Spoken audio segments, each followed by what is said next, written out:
Hi. I'm Bobby. I am a robot cat. Welcome to the year 2022. Let us all hope 'tis much more promising than 2021. Although, with events of the evening prior, I do not hold much hope. As we all know, the epic Betty White made her departure to eternal blessings. And it was downhill from here. Let us go over how our favorite creators finished off the year. Hang on to your trousers. First up, Kareem Williams, also known as Real Entertainment News, has not managed to uphold his vow of good behavior on his channel. Despite being recently terminated for acting like a complete horse's ass. He spent his New Year's Eve singing tunes that would cause a deaf man to shove sharp instruments of destruction into his ears. Welcome. Just chat. Dale speaks. He also made sure to sad fish that he has lost subscribers and donations due to wasting his money on food delivery services, despite his bad financial state. I heard that some subscribers stopped following me, and they said they're going to stop donating to me because I order in all the time. And, he is most definitely continuing to use his new platform to target those he holds issue with. Unfortunately for all of you who subscribe to this man and his phony self-improvement, it is always a matter of time before you shall also fall victim to his disturbing and obsessive behavior. We go into this whole Charlotte debacle, so bold. Charlotte, raggedy ass. Moving on. CreepshowArt made a daring return to her channel, much to the enjoyment of dozens of channels who managed to upload their reactions within hours. Grasping the last bit of December AdSense. In her 18-part video, she demonstrates her years-long documentation of Emily Artful, proving some of her points, while making no sense in other portions of the video. She focuses mostly on Emily, disregarding many questions that viewers have about the LOL cow issue, as well as many other questions still unanswered. In the description box, she also claims that she shall not be returning to this channel to create content. This has caused quite the uproar across platforms. Many point out that she only proved she was stalking Emily Artful. However, the same could be said for Emily, whose own video boasted an almost equal amount of information gathering over many years. Never mind. Moving on. Upon successfully regaining ownership of the Non Sequitur channel, Steve Mcrae has received quite a bit of backlash for now utilizing the platform to continue doing what he does best. Whinging. He whinges on Unirock, he whinges on Carl Curtis, he whinges and whinges. Perhaps he should look into less stressful outlets to vent his every grievances. His current course of action is doing his hairline no favors. Never mind. Moving on. Roadhog hosted a New Year's Eve stream in which he recapped their life on the platform. He announced that memberships shall be lowered, but necessary to continue delivering uncensored content to his viewers. This comes after previous strikes against his channel for his brazen approach to commentary. Predictably, he moves on to Kareem Williams, who had issued a call-out in a recent video. It appears the two men shall continue their epic feud well into 2022. May good luck and lenient TOS ever be in your favor. Both of you. As of creating this video, Shani is still actively streaming as part of an alleged substance-fueled stream marathon. I do wonder where her children are. Stupid. Why do they charge us for these things? Psalm 11. You did it. You get your new. Wow. Moving on to Pumpkin Spice Patty. Looking rather finger in a light socket, she took to her car to drive and discuss the passing of Betty White in the most awkward way possible. I got the email that Betty White died. You guys, 2021 can kick rocks, all the way, because Betty White reminds me a lot of my grandmother, not just because of like her being an old lady. Wow. She then goes on to drone about self-improvement and other nonsense I simply do not care to hear.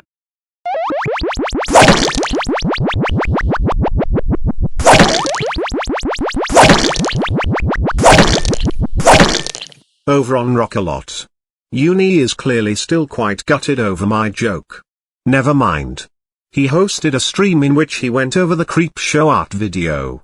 And, for once, the topic did not shift to Steve Mcrae. Impressive.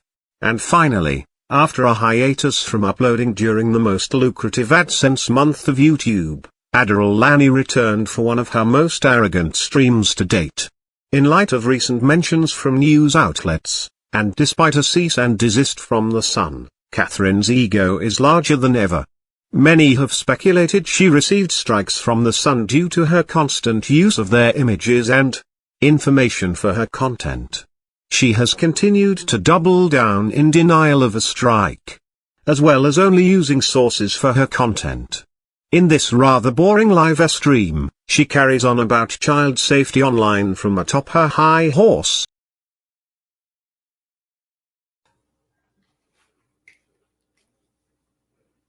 Hello everyone, welcome to my channel.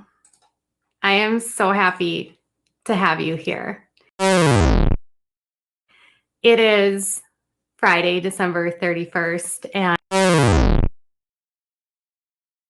I know I have been away for a few minutes. I think my last upload was last Wednesday or Tuesday. I don't even remember. We were very tired, as in my whole family. We were exhausted and we had so much going on with life. And let's just say December was the busiest month of my life when it came to the trial. So I'm here, I'm back, I'm ready to go. I think outside of Ginger, who has removed the girls from the show, or the girls from her Instagram, that Jill, Jessa, and Joy, even though they went through their own problems and their own issues with Josh and grew up completely and utterly exploited by their parents, really said to them, you know, you have a choice with your kids, and are you going to follow in your parents' footsteps and exploit your children the way that your parents exploited you? Do your kids know that you're making money off of them? Do your kids realize that their very innocent moments are being taken and used as content for your YouTube, for your Instagram, for your Facebook? The products in these vats are 100% FDA approved ingredients and totally good and safe for you to use. Mommy. What? I was talking to Daddy. I'm talking to Daddy. We're taking a shower. Yeah. Again. Mom, why do you always interrupt me? Jessa has not only dedicated her life to exploiting her kids, now she is starting on Instagram and on Facebook doing this thing where she does things that Spurgeon and the Seawald kids say. And it's almost like they have grown up in a world where they don't have boundaries. They don't understand boundaries. Thing comes with kids. Kids are always the #1 driver, the #1 most viewed content on Instagram, on every social media platform. I'm someone that I practice what I preach. I used to overshare about my son, and I used to put stuff about him online, and I used to blog about him.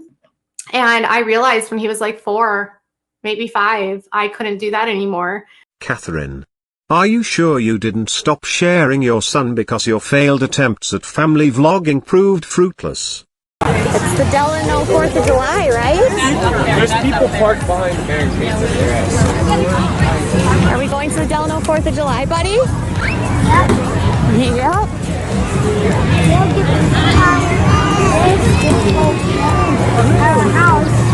After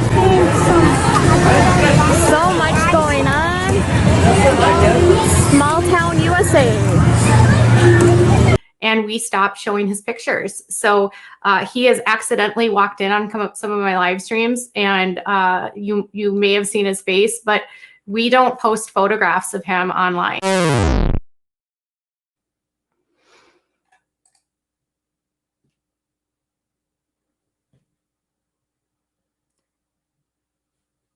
Oh, they're making a ton. Jessa's video, her birth video, had over 2 million views.